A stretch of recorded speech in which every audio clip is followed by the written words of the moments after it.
नमस्कार दोस्तों। Bloody vibes के आज के इस एपिसोड में हम लोग आप लोगों के सामने एक न्यूली मैरिड कपल के साथ घटी हुई एक ढाबे की वजह से बड़ी खतरनाक घटना की कहानी लेकर आ गए हैं। ढाबा सुनने में एकदम नॉर्मल साउंड कर रहा है ना। सुन रहे होंगे तो क्या दिमाग में आ रहा होगा, गर्मा गर्म रोटियां, कोई सब्जी, ये सब।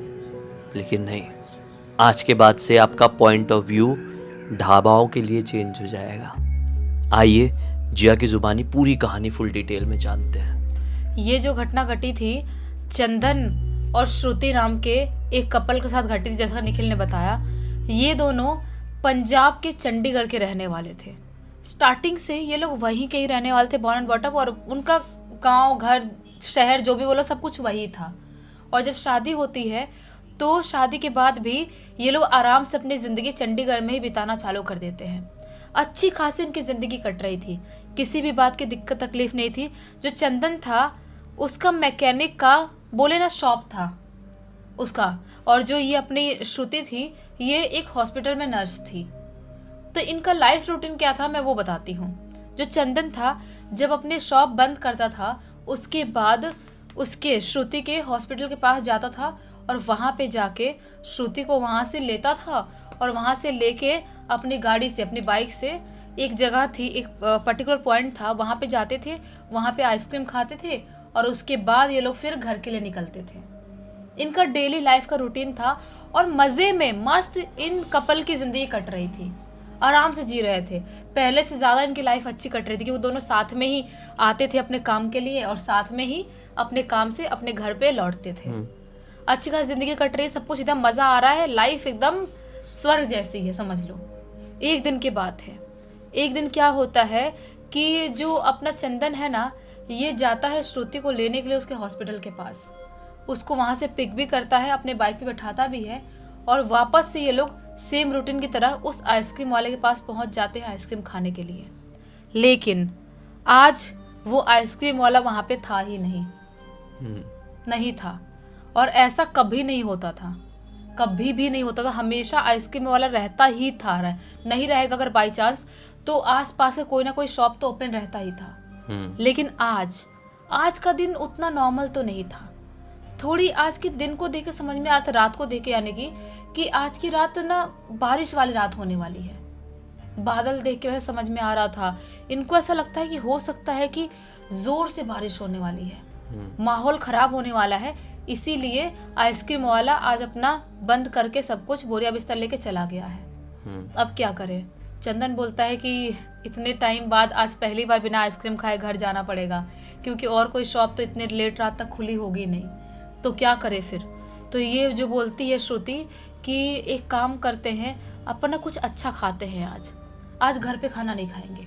ये इनका क्या था कि हॉस्पिटल और इनका शॉप ना एकदम मेन चंडीगढ़ सिटी में नहीं था, थोड़ा सा आउटर इलाके में था। तो उस आउटर इलाके से ये लोग अपने घर जाते थे और वहाँ पे जो काम करते थे वो भी आउटर इलाके में था। तो इतने रात तक शॉप 9-10 बजे 11 बजे तक नहीं खुली रहती थी, जल्दी बंद कर देते थे। तो श्रुति बोलती है इसको, चंदन को, कि आज मज़ा आएगा, बाहर कुछ खाते हैं, घर पे बिल्कुल मन नहीं कर रहा है खाने का, कुछ टेस्टी सा खाने का मन कर रहा है। तो बोलता है ये चंदन कि क्या टेस्टी सा खाएंगे यार, अपने यहाँ कोई भी होटल इस टाइम पे खुला नहीं होगा और अभी देखो रात के 10:30 पौने 11 का टाइम हो रहा है और ऐसा लग रहा है आसमान को देख के कि ज़ोर से बारिश होने वाली है। तो कैसे, क्या, कहाँ खाएंगे समझ में नहीं आ रहा। चलो कल खा लेंगे, कल जल्दी अपन छूटने की कोशिश करेंगे और कल बढ़िया से होटल में चलेंगे और वहाँ पे बैठ के खा लेंगे। लेकिन श्रुति जिद पे अड़ जाती है। लड़कियों के साथ ऐसा होता है, अगर लड़कियों को कुछ खाने का मन कर दिया तो उनको उसी वक्त पे वो चीज़ चाहिए, अगर नहीं मिली तो पूरा सिर पे उठा लेती है माहौल। उनको या तो वो बना के खाएंगी या तो बाहर से खाएंगे, लेकिन खाएंगे ज़रूर वो चीज़, ऐसा वाला होता है। और सेम श्रुति के साथ भी ऐसा ही था। वो बोलती है नहीं मुझे खाना है, मतलब खाना है, मुझे कुछ तो टेस्टी सा खाना है, मुझे ना कोई ढाबे में अच्छा सा खाना खाना है, ढाबे का खाना खाना है। तो बोलता है चंदन कि ढाबा, या ढाबा कहाँ ओपन रहेगा, समझ में नहीं आ रहा है कुछ भी। श्रुति बोलती कैसे ढाबा ओपन नहीं रहेगा, चलो तो सही तुम हाईवे की तरफ चलोगे, उधर कितने सारे ढाबे हैं और रात भर खुले रहने वाले कितने सारे ढाबे रहते हैं, ट्रक वाले आते हैं उनको खाने पीने के लिए बहुत सारे रहते हैं। अपन को कोई ना कोई ढाबा मिल जाएगा और आराम से खा लेंगे, चलो ना प्लीज़, चलो ना प्लीज़, बहुत रिक्वेस्ट करती है श्रुति। तो जो चंदन था वो उसको अपने बाइक पे बैठाता है और अब कैसे मना कर सकता है, इतनी रिक्वेस्ट करिए तो उसको लेके निकल जाता है।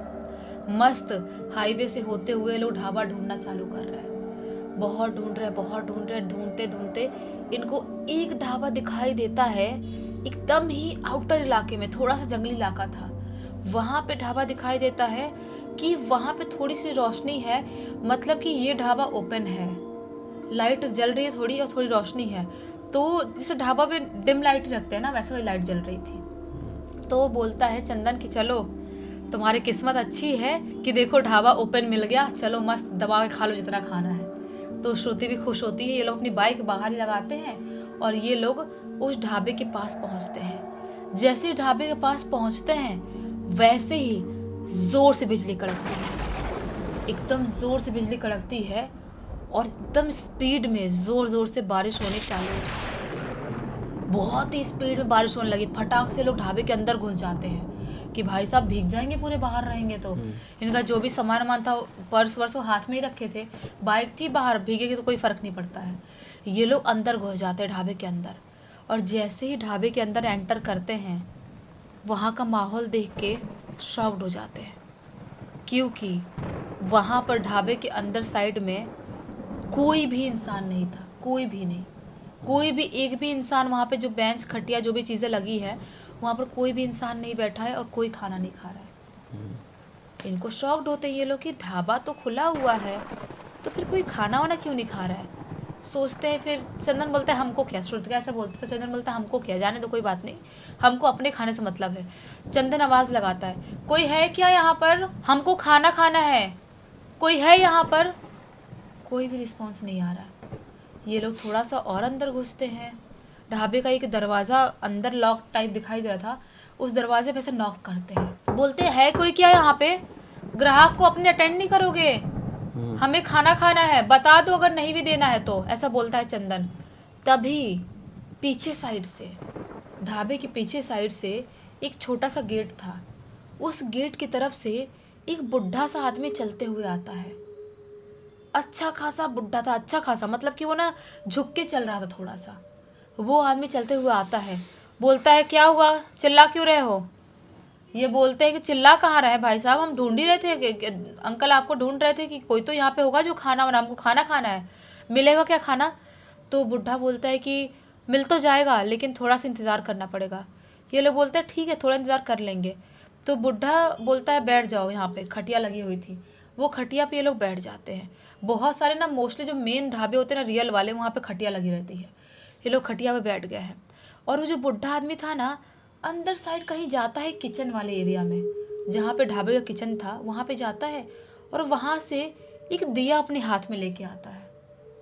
उस दिया को देख के अपना चंदन शॉक्ड होता है और पूछ भी देता है कि अंकल आप ये इतनी बारिश के टाइम में, पीट पीट के बारिश हो रही है, आप ये दिया लेके कहाँ जा रहे हो।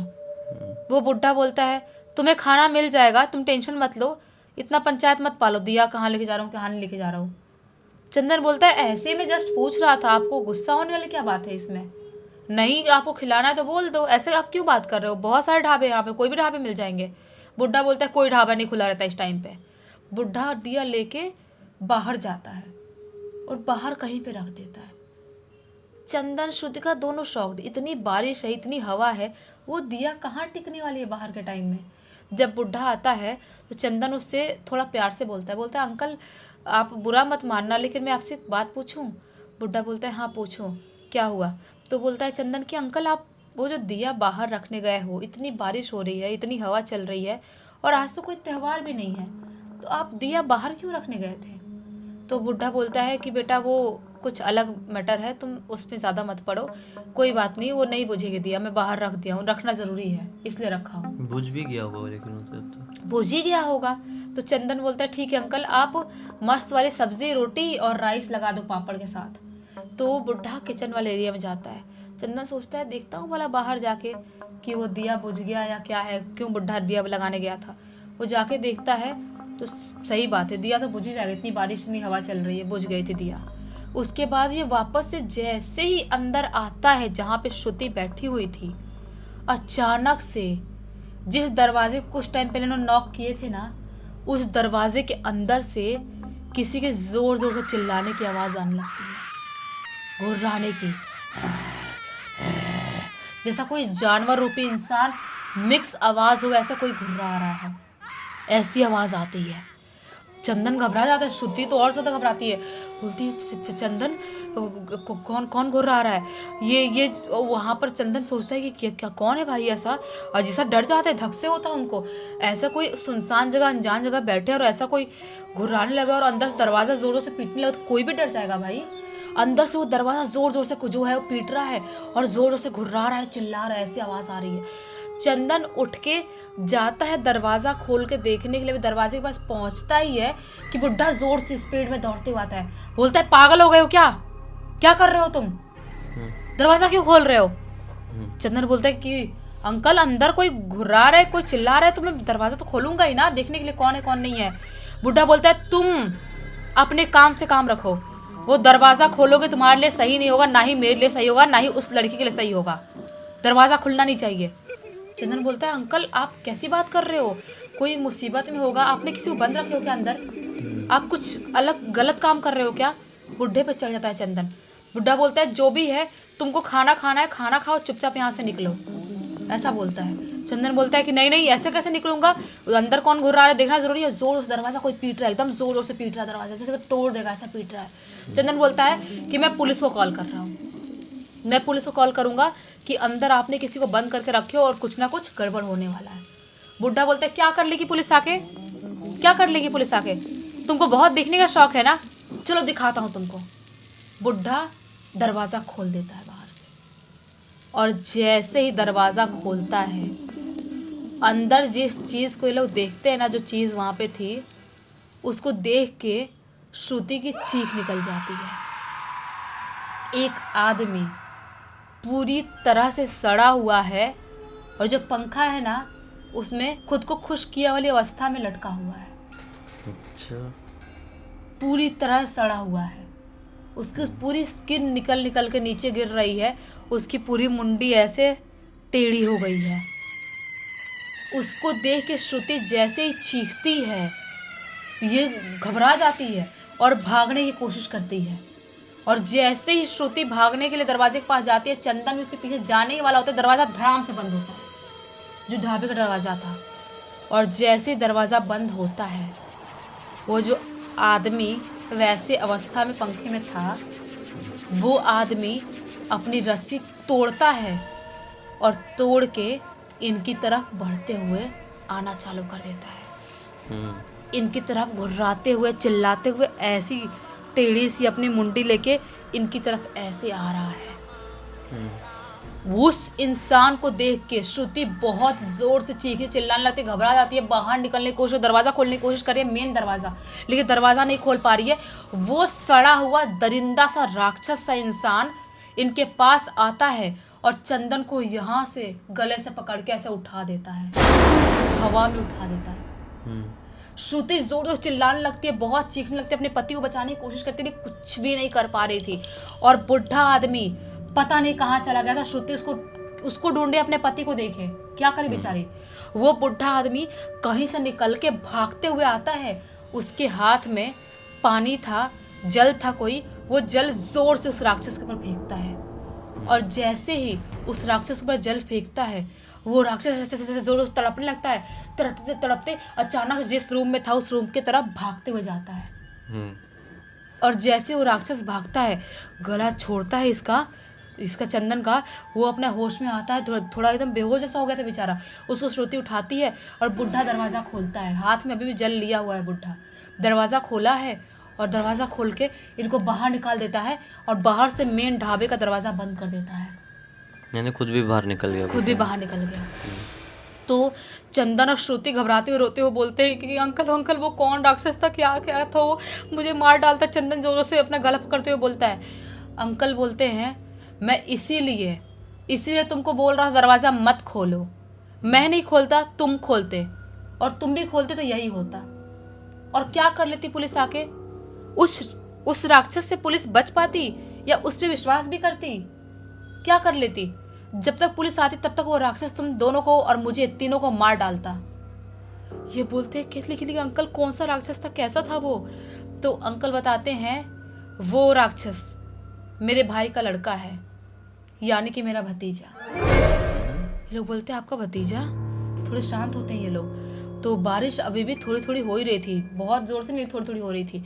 ये बुढ़ा बोलता है कि आज से कुछ साल पहले की बात है, मेरा वो भतीजा कनाडा में रहा करता था, वहीं पर पढ़ाई लिखाई जॉब सब चीज़ें कर रहा था। एक टाइम ऐसा होता है कि वो इंडिया में वापस आता है, अपने चंडीगढ़ में वापस आता है, और उसके बाद वो देखता है कि मेरे बाप के पास तो बहुत ज़्यादा दौलत है, बड़ा सा आलिशान 2-3 बंगलो है, इतना बड़ा आलिशान ढाबा है, सब कुछ है, फिर भी मेरा बाप इतना चिंदीगिरी कर रहा था, मुझे पैसे वैसे कुछ नहीं देता था। जब भी मैं चीज़ें मांगता था, कोई भी पैसे, कोई भी चीज़ें, लग्जरीज वाली चीज़ें मुझे देता नहीं था। ये तो मेरा बाप गलत कर रहा था मेरे साथ, ऐसा वो सोचता है। और ये सब चीज़ें उसके अंदर इतनी ज़्यादा भर जाती है कि वो अपने बाप को मार के ख़त्म कर देता है। और अपने बाप को मारे ख़त्म करता है, उसके बाद वो अपने ढाबे पे जाके बैठना चालू कर देता है, यही वाले ढाबे पे। एक दिन की बात है, मैं रात के टाइम में वहाँ पे आया हुआ था। वो कुछ तो ऐसा गलत काम ढाबे की कर रहा था, मेरी उससे लड़ाई होती है। मैं बोलता भी हूँ उसको कि हमारा ढाबा है, हमेशा से हमने इसको बनाया है, इसको बर्बाद मत कर, इसको ढंग से चलाना है, तो ऐसी चीज़ें मत कर। तो मुझसे भी लड़ाई कर लेता है और मेरे साथ हाथापाई करने लग जाता है, यानी कि अपने चाचा के साथ हाथापाई कर रहा है वो। तो मेरा भी हाथापाई होना चालू हो जाता है और दोनों में इतनी लड़ाई बढ़ जाती है। मैं उसको धक्का मारता हूँ तो एक तार लटकी हुई थी, और उस दिन भी ज़ोर ज़ोर से बारिश हो रही थी। पता नहीं कैसे हवा की वजह से या किसकी वजह से तार लटका हुआ था, वो तार में वो टच होता है और वहीं पर ज़ोर से उसको करंट लगता है, और करंट लग के वो ख़त्म हो जाता है। उसके बाद से उसकी आत्मा मुझे, सबको, जितने फैमिली वाले लोग हैं, कभी घर पे दिखाई देती थी, कभी ढाबे के पीछे, कभी ढाबे के अंदर, कभी उस कमरे में, कभी किचन में, हर जगह दिखाई देने लगी। हमने एक बाबा को दिखाए भी, बाबा ने बोले कि ऐसे वो नहीं जाने वाला, बस उसको शांत रख सकते हैं, तुम्हें हर रात को बाहर साइड एक दिया लगाना पड़ेगा और उसके नाम का थोड़ा खाना रखना पड़ेगा ढाबे के बाहर। तो उसको सिर्फ शांत रख सकते हैं, लेकिन उसको यहाँ से हटा नहीं सकते, क्योंकि मरने के बाद वो और दरिंदा और राक्षस और खूंखार बन गया है। तो इसीलिए मैं हर रात ऐसा दिया रखता था। आज भी दिया रखा था, लेकिन दिया बुझ जाने की वजह से वो और ज़्यादा खूंखार हो गया था। और दरवाज़ा मैंने जानबूझ के बंद रखा था, क्योंकि मुझे यकीन था कि वो उसी रूम के अंदर रहेगा, क्योंकि उसकी मौत भी उसी रूम के अंदर हुई थी। और तुम लोग आए यहाँ पर, मैं उसके लिए खाना भी नहीं रख पाया और दिया भी नहीं जला पाया, और दिया बुझने की वजह से उसकी आत्मा बाहर आई और ये सब कांड हो गया। ये लोग बोलते हैं कि अंकल हमें माफ़ करो, हमको कुछ नहीं पता, सुबह सुबह अपनी बाइक हम यहाँ से आके ले जाएंगे, हम ओला कर लेते हैं। ये 2018 की बात है। ये लोग ओला बुक करते हैं, थोड़े टाइम बाद ओला आता है और ओला से ये लोग अपने घर निकलते हैं, और बाद में दूसरे दिन सुबह ये लोग आते हैं, अपनी बाइक फिर लेके जाते हैं। उसके बाद से इन लोगों ने कान पकड़ लिया कि किसी भी ढाबे, किसी भी होटल में रात के टाइम में अगर कुछ भी संदिग्ध लगता है तो वहाँ पे रुकेंगे नहीं, जाएंगे ही नहीं। जो भी करना दिन में करेंगे, रात में कुछ पंचायत नहीं पालेंगे। बाप रे। और इस घटना की जानकारी किसके थ्रू मिली है? ये पूरी की पूरी घटना की जानकारी श्रुति ने ही लिख के भेजा है। बड़ी हिम्मत लगी होगी इस कहानी को वापस से याद करने में भी, क्योंकि ये थी ही इतनी ज़्यादा डरावनी घटना और रिसेंट में उनके साथ घटी है, तो भाई क्या ही कह सकते हैं। लेकिन अच्छा हुआ ये कहानी श्रुति ने हमको लिख के भेज दी, एक बहुत अच्छी सीख सबको मिली, एक बहुत अच्छा मनोरंजन मिल गया। इसी बात पे अब तक इस वीडियो को देख ले तो लाइक ज़रूर कर देना, चैनल को सब्सक्राइब करके बेल आइकन दबा के ऑल के ऑप्शन में क्लिक करना, क्योंकि इसी तरह के हैरान कर देने वाले खौफनाक वीडियोस डेली आप लोग सामने लेके आते रहते हैं। इंस्टाग्राम के लिंक इस वीडियो के डिस्क्रिप्शन बॉक्स में मिल जाए, क्लिक करके डायरेक्टली वहाँ पर पहुँच जाना। और इसी तरह की कोई भी कहानी, टॉपिक या जानकारी आप लोग के पास भी है तो लिख भेजना, हो सकता है हमारा अगला वीडियो कल आपके हिसाब से बन रहा हो। तो चलिए कल फिर से मिलते हैं, तब तक के लिए बहुत बहुत धन्यवाद। आपका दिन शुभ हो।